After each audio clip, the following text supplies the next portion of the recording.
I would like to open this event by recognizing that McGill University is on land which long served as a site of meeting and exchange amongst Indigenous peoples, including the Haudenosaunee and Anishinaabe nations.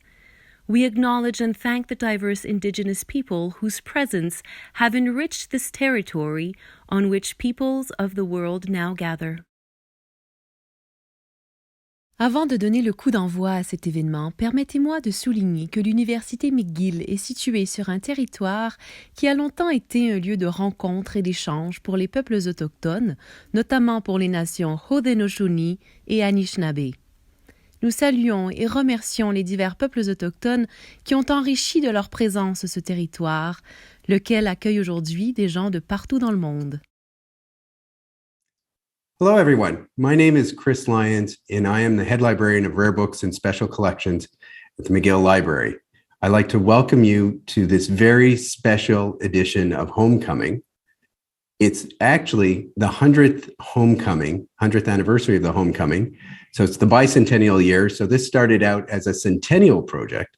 And now 100 years later, here we are going strong.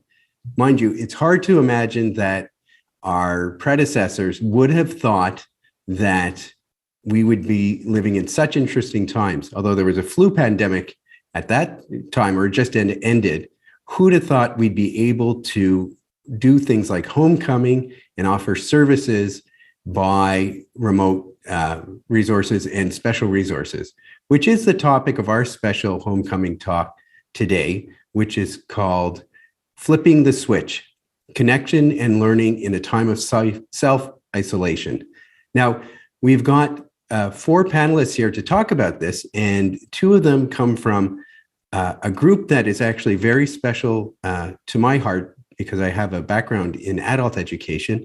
So from the School of Continuing Studies, we have the McGill Communauté for Lifelong Learners, or MCLL for short, and 2 of my colleagues from the McGill Library to talk about the ways in which we've responded to the COVID-19 pandemic and the way we've been able to foster a sense of community and provide services in a time of unprecedented, at least in our lifetime, physical isolation. So never before have we been faced with these challenges, but through a lot of creativity and hard work, we've been able to do things, I think, which were remarkable. And I think we surprised ourselves in a positive way about what we were able to do.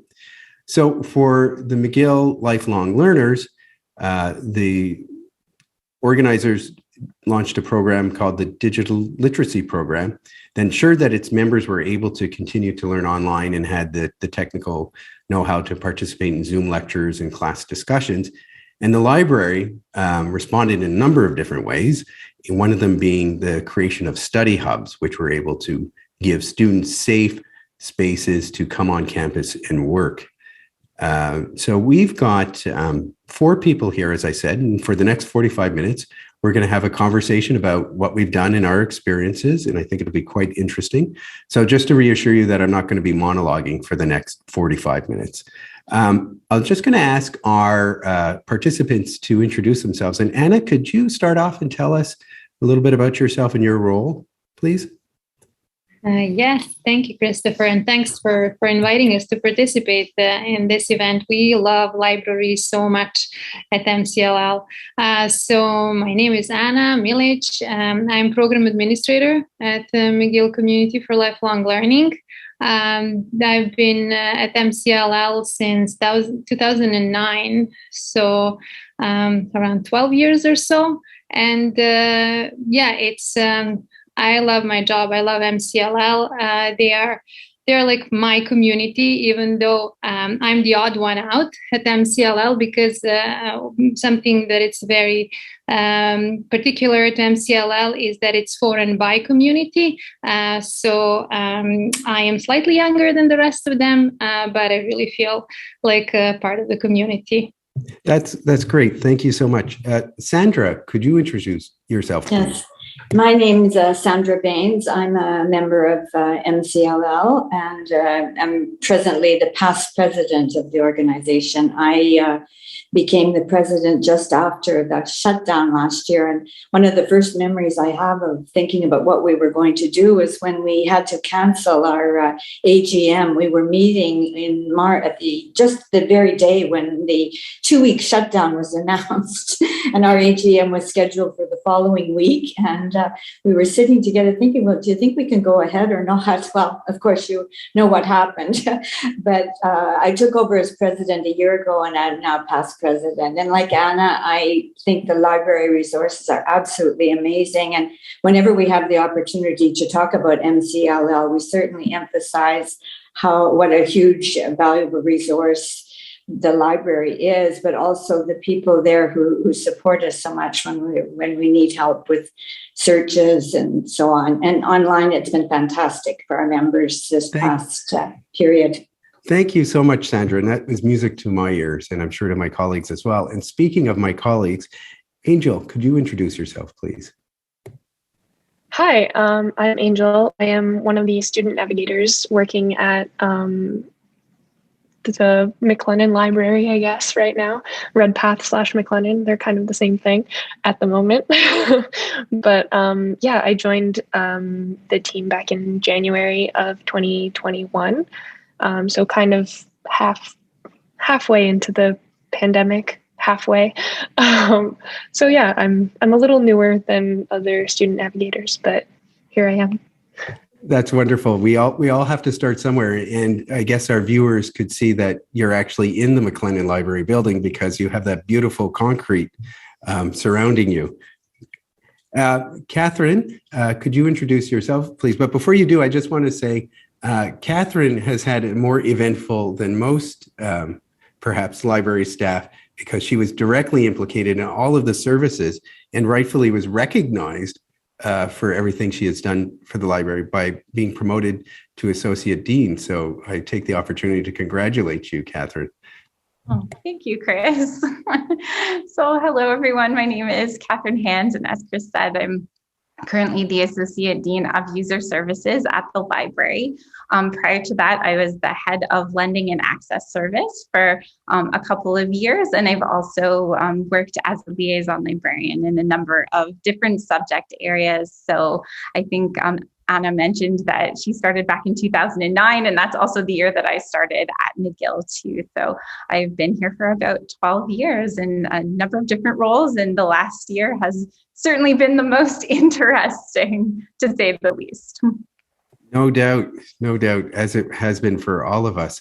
Now, I'm curious now to get a bit of a feel, like from the user's perspective, of what it was like when all of a sudden we had to flip the switch, as it were, when the pandemic began. And for Anna and Sandra, how were you able to reach out to your community and engage them in online learning? What were some of your early challenges and successes? The first thing that we did was really to make a decision about how we were going to reach our members.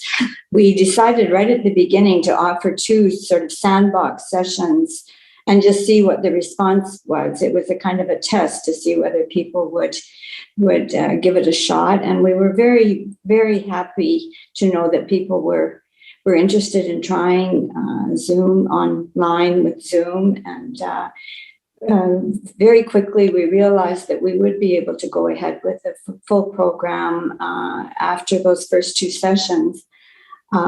Just the outreach by email to start and other things that we did later. But that was the first step for sure.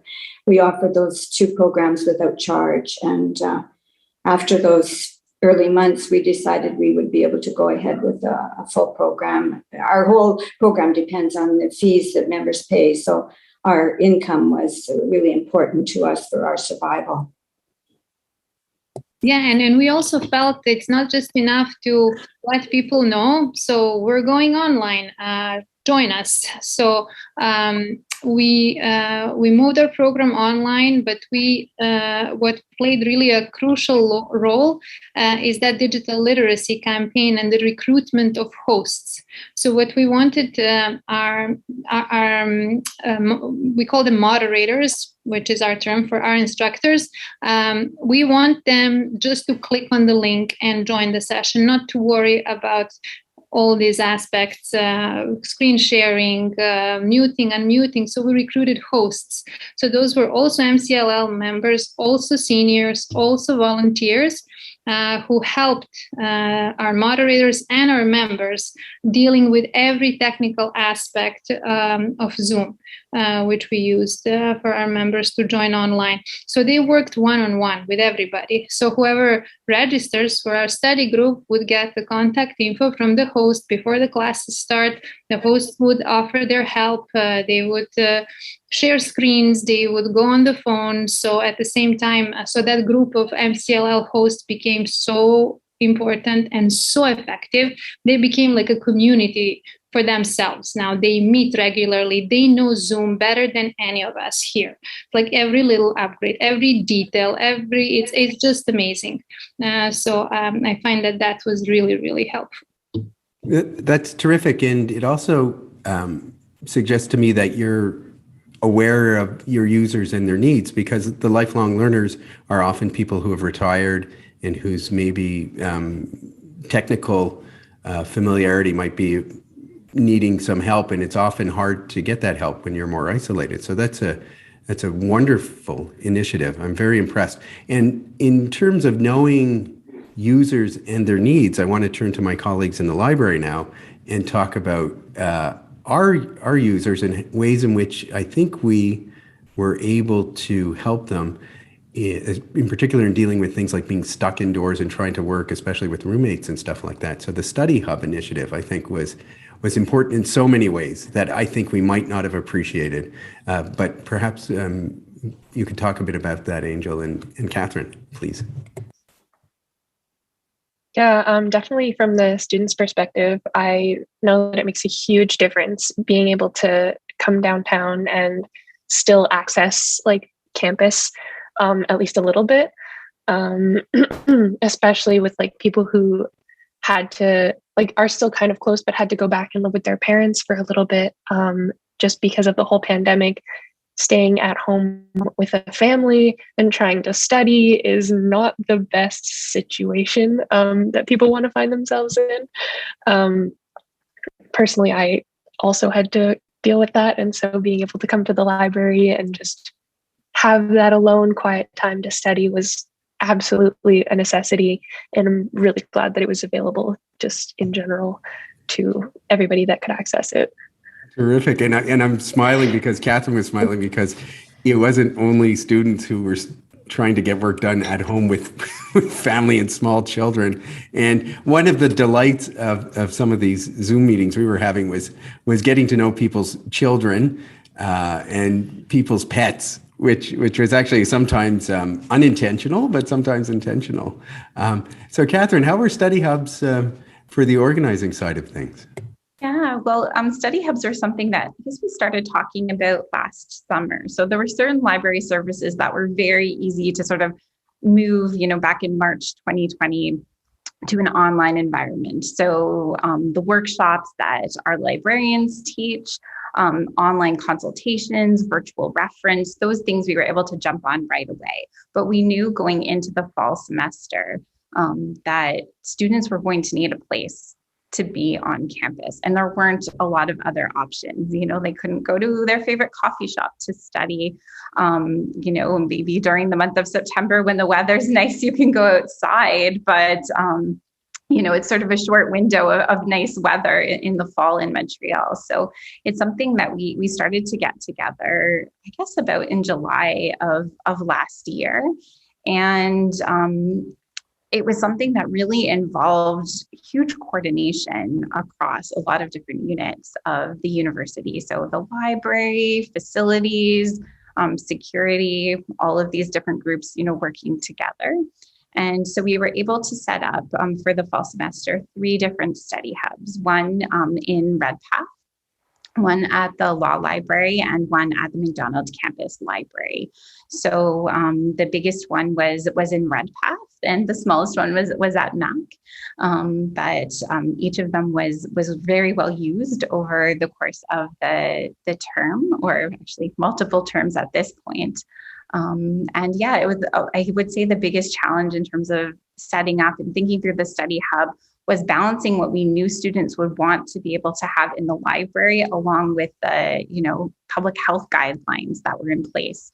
So you realize how few seats you can get into a space when everyone needs to be distanced at 2 meters. So, some of it was just removing chairs, putting like little X's on tables where students weren't allowed to sit, putting up lots of signage, distancing measures, and figuring out all of those logistics.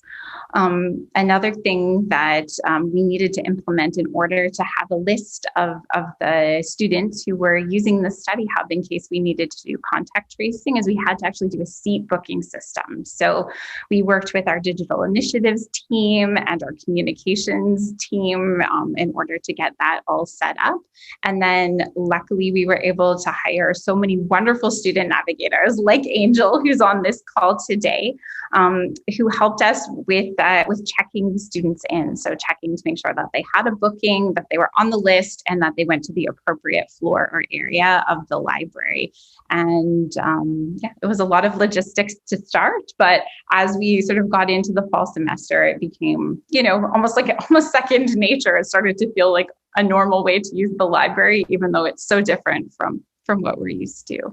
Terrific. And what I'm sensing from all of the answers is, faced with challenges which were daunting, to say the least, and then going from there to saying, okay, what can we do to make it easier for our users? Now, that to me underscores real dedication. And I think as a bicentennial homecoming theme, that's wonderful. That's a wonderful thing that I think we all did subconsciously. Of course, we were going to do whatever is possible to help our learners. Did anyone get any feedback from any people along those lines, expressions of appreciation or anything that sort of brought home to you in a real way, or from talking to a user about how this impacted them? Angel. I know I personally have like a couple of friends that use the library. And during the semester, it's more busy, which I find it's great that the law library is so close and that we're able to have both of them open at the same time, because it just creates like more spaces available for everybody. But a couple of my friends personally have just been like, it is one of the reasons that I am still passing my classes, because like at this point, it's like some of them have really big families, like siblings, like mother, father, just constantly talking around the house, little tiny children walking around as well. And that sometimes they even have animals like dogs and cats, and sometimes they can be more of a nuisance than a comfort, especially when it's exam season and you're trying to study and you need the good grade to pass your class, or you need just a specific thing out of it. And they've just been very, very, very grateful that they're able to come and get out of that and have this space. Right. Well, I think anyone involved in education, to hear that something you did made the difference between maybe passing and failing, I don't think it gets any better than that. So thank you so much, Angel. What about amongst the lifelong learners? Sandra, did you? Well, I just wanted to say that many of our members are living alone. So the possibility of the resources of the library reducing the long days that people spent alone were really fantastic. Downloading movies, listening to music, also all of the fiction that was available to us. I think all of those things, I certainly know that several of our members really appreciated that kind of ability to have some aids to pass the long hours.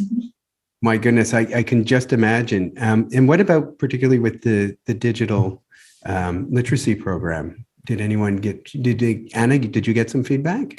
I did. I mean, I always knew how important MCLL was to many people, but I got emails from people saying that it has become like a lifeline for them during the pandemic. Like Sandra mentioned, we did this huge study recently, and we weren't aware. Like, we have over 1,000 members, and it's more than 40% of our members live alone. So I guess it's a reverse situation than the students or maybe staff. They live alone. There are no kids to run around. Yeah, there are very sweet pets. So this connection that we and the community spirit that we were able to maintain, even the vibe, because I'm now at MCLL Lounge. So I think this is my best background ever on Zoom meeting. Wow. I came here because it's much quieter than my home, and because it feels good to be here, but it is quiet and lonely. And so I was very worried if we'll be able to convey that spirit, that vibrancy of our community when we switched online. And we did. People have said that we did. And we did it not just with making it possible for people to attend courses online. We also had social gatherings, surprise birthday parties, all kinds of like social events that people really, really embraced and enjoyed. I am blown away by that. So 40% of lifelong learners live alone. So at a time which would have been dire for so many people, you were able not only to make sure that they were able to attend the events and access library resources as you described, but you actually had parties for people. Yes. So we provided the team. Whose idea was that? Who came up with the idea of, we'll have a party? And do you do it as a surprise party? Tell me a bit about that. There were some. So MCLL works, again, I can't emphasize that enough. It's a for and by community. So if you think about what do seniors need, well, ask seniors what they need. So MCLL has the council, and the council has committees. So we have this amazing person running special events committee. So when we switched online, her name is Sally Cooper. So we were joking, oh, there you go, Sally. She just took over. You're out of work. What special event? Because our special events were gatherings, sprinklings. So then we said, let's create a series of special events online. So what we did like showcasing MCLL talents. So people would read poetry. We have former actors. One of our members, for example, is a former Stanford actor. So he did readings. We have musicians. We had performances. And then we had book clubs. They were able, for example, there were social gatherings where you have 7 different rooms. So one room was discussing, I don't know what was current at the time. Oh, yes, the election in the States. So one group was talking about that. The other group was talking about, it was sort of a book club. The third group was, I think, something about pets. The fourth group, so they were all different teams. So people gather, they're assigned in the rooms, or they go to whichever room they want. And it was a riot. It was so much fun. And those events were attended, like we averaged 50 people. So there was that as well. Do I have to wait till I retire before I can join? No, everyone's welcome. Oh, good. I tell you, I'm a librarian by training. So libraries have always been my zone, right? And so the combination of having such a lively social life, intellectual life, and then access to the library simultaneously just sounds wonderful. I'm blown away by the creativity I'm hearing here. How about on the library side? Any particular moments stand out in terms of maybe feedback you've got from a particular student or someone? I can jump in here. So one thing I would say at the very beginning of the semester, we got a lot of feedback. Most was very positive. Some was, I wouldn't say negative, but just students wanted more. They were used to being able to come to the library at 8 o'clock in the morning and stay at the library until midnight or 2 o'clock in the morning. And they missed that feeling of being able to kind of live in the library. So I think that at the beginning, we had kind of at Redpath, we had a morning session and an afternoon session for studying. So it was kind of these short 3-hour blocks. And we got a lot of feedback from students that they really wanted to have like a longer period to be in the library. So we were able to work it out so that we kept like a morning and an afternoon session at law for those people who wanted to start really early and just do a half day. And then we had like a longer study session in the middle of the day. So I know I got a lot of positive feedback when we made that change. And we also got feedback from students about like missing weekend hours, like being able to come and study on the weekend in the library. And so we were able to, sort it out with staffing and to open up closer to the exam period weekends, but then to keep the weekends going all through the winter semester starting in January. So again, students were really appreciative about that change. And a couple of other additions that we made to the study hub was when public health sort of allowed for it, we were able to add a group study area on the third floor the third floor of Redpath. We've had so many different configurations of the study hub, and we were also able to add like a Zoom area, which is now turned into like a Zoom or virtual class floor. So kind of a noisier floor of the library where students could attend a class, they could participate in the class without having to worry about disrupting, people who are studying right beside them. So with the feedback that we got from students, we were able, within, the parameters that we had, we were able to adjust the study hub to try to meet everyone's needs as best we could. So we really appreciated getting feedback, both really positive feedback as Angel mentioned, but also sometimes just critical feedback too, because there were things that we could do to make it better.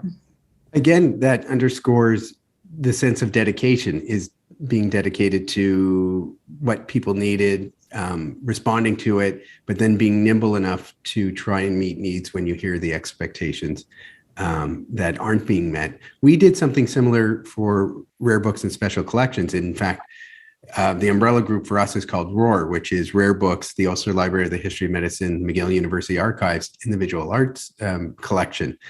And we set up within the study hub something called the consultation room, which allowed for people to consult rare material under supervised conditions, because of the nature of our collections requires someone to be there with them, which is not true of the study hubs where students could go off on their own.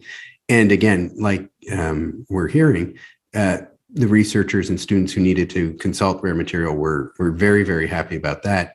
And for those people who couldn't, because the service was only for McGill affiliated individuals, we had a very aggressive digitization program, thanks to our colleagues in digital initiatives. So we were able to digitize material for people as well, because people are doing research. They're under either granting agencies, although the granting agencies were pretty understanding when it came to deadlines, but there were people working on deadlines in the middle of projects. So we were able to help them as well. And there was a lot of appreciation expressed there too for people. And the degrees to which we in special collections, like so many other people, were willing to go to help out. God forbid this ever happens again. I'm trying not to panic under current situations, and I'm hoping we never have to go back. But I am curious, is there anything you learned that you would take forward with you, like now? And it could be lessons about if we were under these situations again, this is what we would do, or it might just be in general, I see that this is a good addition to whatever it was we've been doing before. And maybe in our colleagues in lifelong learning, was there anything in particular you've learned from this that you would want to keep doing, even if there isn't another pandemic, or you'll definitely do again, or you definitely won't do again if there's another pandemic? Well, just let me say that we are moving forward with what we view, what we're calling a kind of hybrid model that will allow members to join our study groups from home, as well as participate at the university. And I think what we came to understand is that for many people who are elderly and becoming more fragile, online learning is a wonderful thing, particularly during the winter months when the conditions are poor for getting around the city, ice and snow and so on. So I think we learned that people embraced this model and came to really enjoy it. And so we're looking forward to a time in January of next year when we will offer those kind of study groups. So yeah, I think that's something we've learned. The other thing I have to say is the attendance is always amazing.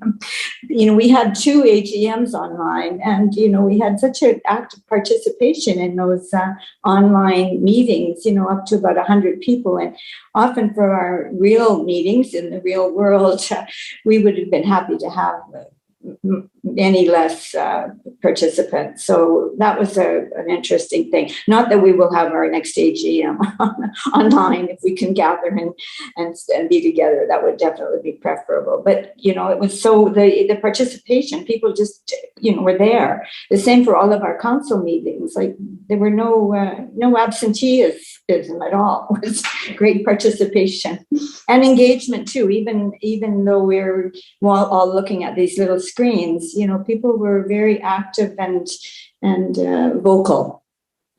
Terrific. Anna, was there anything you noted? I think Sandra got it all. Like we're not leaving anything to chance. We are adopting this hybrid learning model, which will be specifically for MCLL, considering that we are a special group. So moving forward, we really want to bring in the best of both worlds, in person and online. And we're hoping to offer every single course to people to have the option to follow the same course at the same time, either in person or online. We'll install some cameras and cool microphones. And it's all thanks to, we're able to do that because our members were generous. They supported us during the pandemic, not just by paying university fees, but our fundraising efforts were better than ever. So that was a surprise, and we did engage. Also, some people just started thinking about seniors. Unfortunately, I find that the pandemic kind of made us realize that as a society, we might be failing our seniors. And so I was glad to be able to say that we were there. MCLL was there, as we have always been there for seniors, and we will always be there for our members. Moving forward, we're going to keep finding the way to engage them. I thank you so much for saying that. Okay, my heart is red and white, so I'm biased. I realize that. But when I think of both what you're describing in your program for lifelong learners and what the library does in terms of reaching out beyond the McGill community and into the city and the world, and the good things we do and the good connections we make, it just makes me so proud. And as a homecoming and a bicentennial event to celebrate this, although that isn't, I think, how we framed this when we started this, is just really inspiring. So thank you so much. Angel, I want to ask you a question sort of related to this whole thing, because you as a student, you're involved in the library and I guess a library user as well.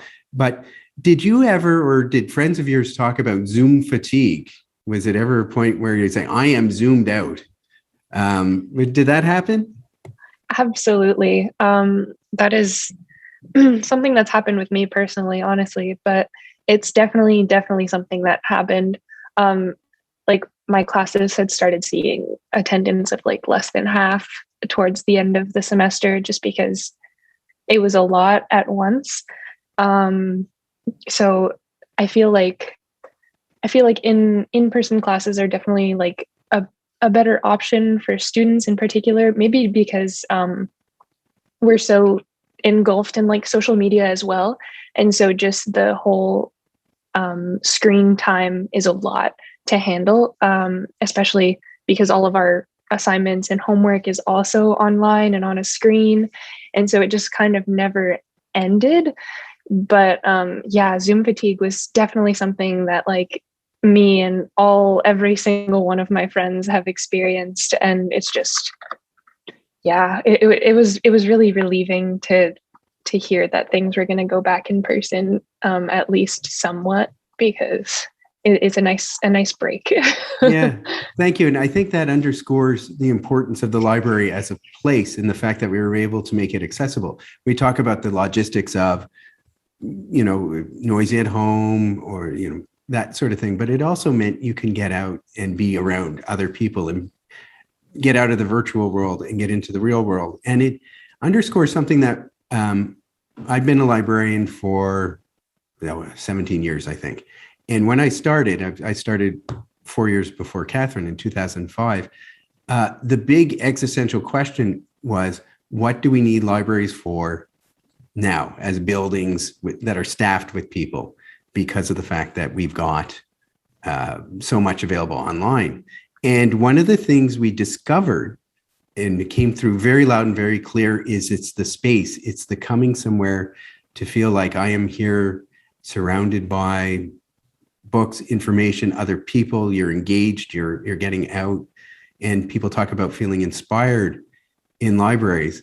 And I think that's important. And I didn't intend this to be a plug for our upcoming building program, but I'm going to make a plug anyway, nonetheless, is that because we're doing a big rebuilding program and developing a new library called Fiat Lux. And that's the whole idea, is to say a 21st century library would have this. And one of the biggest emphasis is on nice spaces for students to study, collaborate, and everything like that. And I think the study hubs have shown us, and the popularity is just how important that is, and why it's so important to have spaces that people like to come into and study and feel inspired.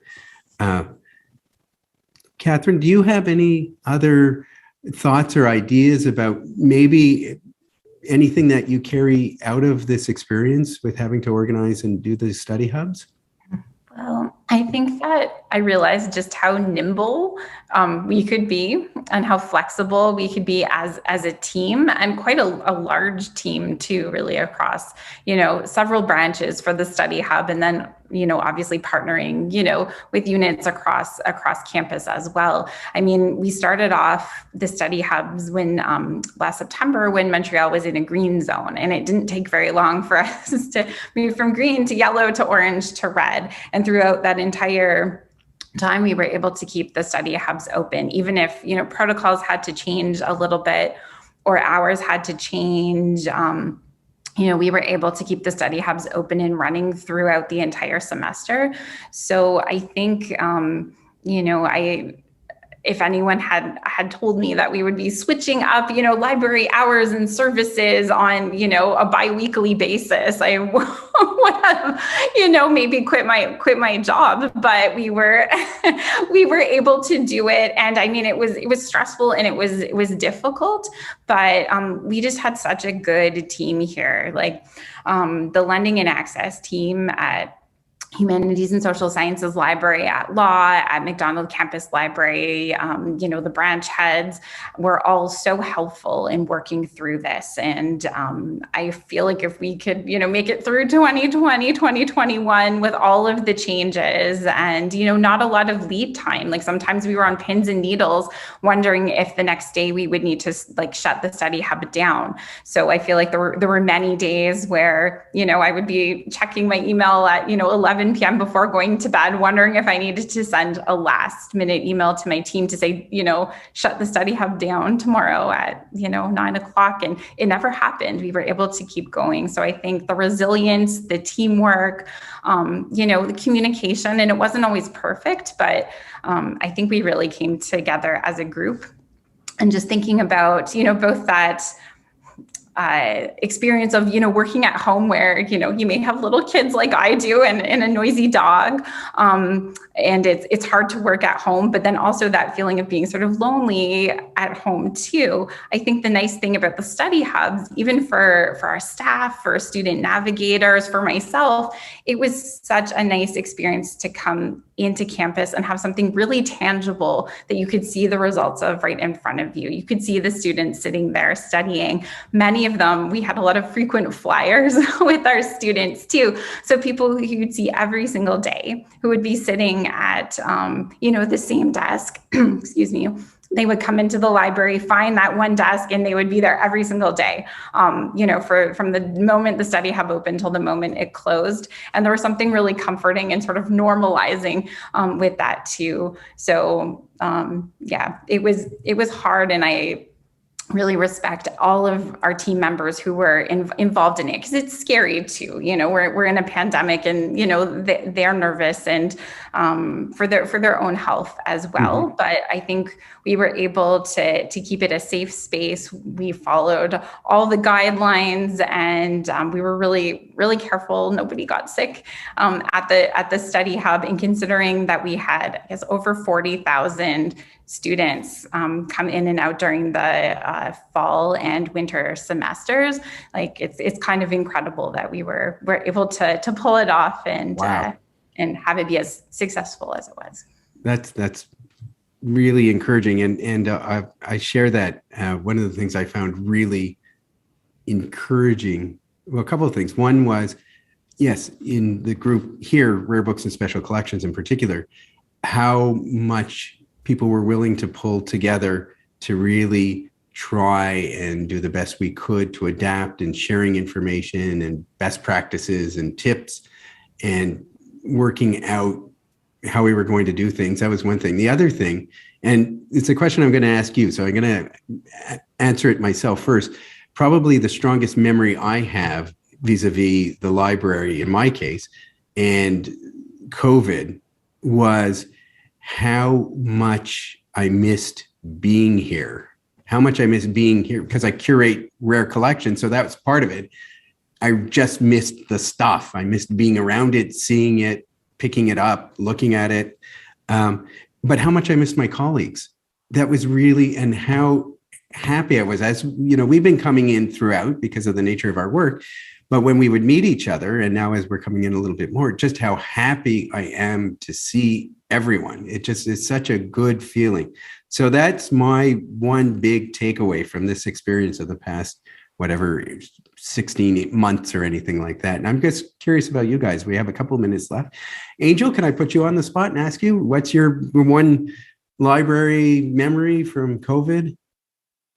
I think just, especially once every single every single floor had been open, like with the group study and everything, like being able to just see people like come in with their friends, especially, and it gave me kind of a sense of hope that things would eventually go back to normal or like relatively normal.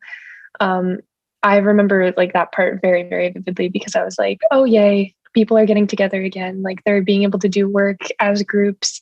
And even though some people like come here to be alone and some people come here to see people, like this is a place where people are able to do both, and whichever like one they would prefer.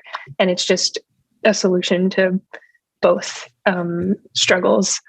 That's a sweet thought. Thank you very much. How about you, Sandra?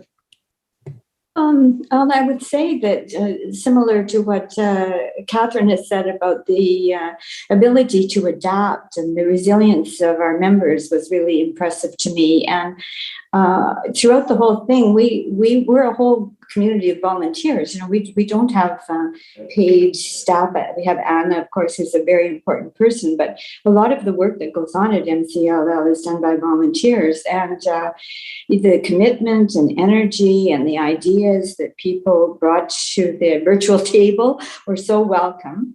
And the other thing is that we, as a community, didn't have very much of a culture of giving, financial giving. We give all of our time and energy and ideas, but we came to the understanding that we had to make known our need for financial support, and through the help of the advancement at the School of Continuing Studies, Lisa, Maria, and others, Anna and Lisa worked very closely on the Seeds of Change and the McGill 24 appeal, and our members really responded in an amazing way. So I think many of our members have a history of giving, but not so much to MCLL, So that was a nice nice change for me. And I hope that we can have that as a lasting legacy of COVID. That's a wonderful testimony of an impact, as people are willing to say, I am going to willingly, enthusiastically, and spontaneously support you from it. So that's heartening. Thank you. Catherine, what about you? I always come back to the first day that we opened up our curbside pickup. So a different service from the study hub, but we offered a curbside pickup for books, for materials that we didn't have available electronically.